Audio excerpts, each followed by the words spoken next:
மரித்தவர்கள் உயிரோடு எழுந்து கொண்டிருக்கிறார்கள். மரித்த நிலையில் இருக்கிறவனை ஆண்டவர் தூக்கி எடுத்துக் கொண்டிருக்கிறார்.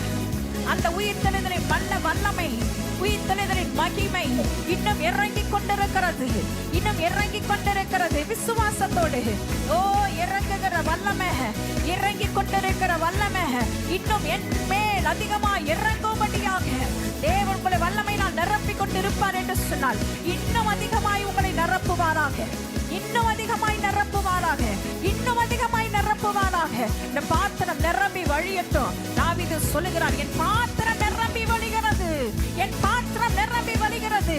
ரட்சிப்பென்னும் பாத்திரம், அவரை துதிக்கிற அந்த பாத்திரம், அந்த துதிக்கிற துதியின் ஆவி என்னும் இன்னும் நிரப்பிக் கொண்டிருக்கிறது.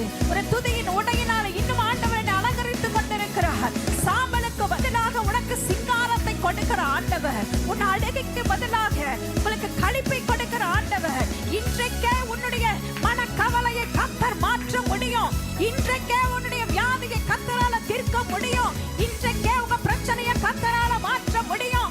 இன்றைக்கே உங்க கண்ணீரை முழுவதும் கர்த்தரால துடைக்க முடியும். விசுவாசத்தோடு துதிக்கிற பிள்ளைகள் தான் பெற்றுக் கொள்வாங்க. தாகம் இருந்துச்சுன்னா, அந்த ஆண்டவருடைய வல்லமையை பெற்றுக் கொள்ளுங்கிற ஆசை உங்களுக்குள்ள இருந்துச்சுன்னா நிச்சயமா ஆண்டவருடைய வல்லமையை உங்க மேல ஊற்ற போகிறார், ஊற்ற போகிறார், ஊற்ற போகிறார். செத்து போன அவயவத்தை, செத்து போன உயிரை எல்லாம் உயிர்ப்பிக்கிற வல்லமையை கர்த்தர் உங்களுக்கு கொடுக்க போகிறார், உனக்கு கொடுக்க போகிறார். உங்க ஃப்ரெண்ட்ஸ், எத்தனையோ ஃப்ரெண்ட்ஸ் நீங்க பார்த்திருப்பீங்க. அவங்க குடும்ப பிரச்சனையில் இருக்கும். அந்த குடும்பத்தில் இருக்கிற பிரச்சனையை உங்ககிட்ட சொல்லுவாங்க. அந்த சொல்ற பிரச்சனையை உங்களால தீர்க்க முடியாம இருக்கலாம். ஆனா தேவனுடைய வல்லமை உங்க மேல இறங்குச்சுன்னா அவனுடைய கண்ணீரை உங்களால துடைக்க முடியும், அவங்களை நீங்க ஆறுதல் படுத்த முடியும். ஹalleluya. அப்படிப்பட்ட வல்லமையை தான் உங்களுக்கு கொடுக்க போகிறாரு.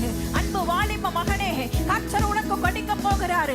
அந்த பவரை உனக்கு கொடுக்க போகிறார். ஹalleluya. என்னால இந்த பிரச்சனையை மாற்ற முடியலையே, என்னால இந்த பிரச்சனைக்கு ஒரு தீர்வு வரலையே என்று சொல்லி ஏங்கி கலங்கி கொண்டிருக்கிறாயா? கர்த்தர் உன்னை கொண்டு அந்த பிரச்சனைகளை தீர்க்கிற வல்லமையை ஊற்றுவார், ஊற்றுவார், ஊற்றுவார், ஊற்றுவார். நல்ல வாயில அறிக்கை செய்.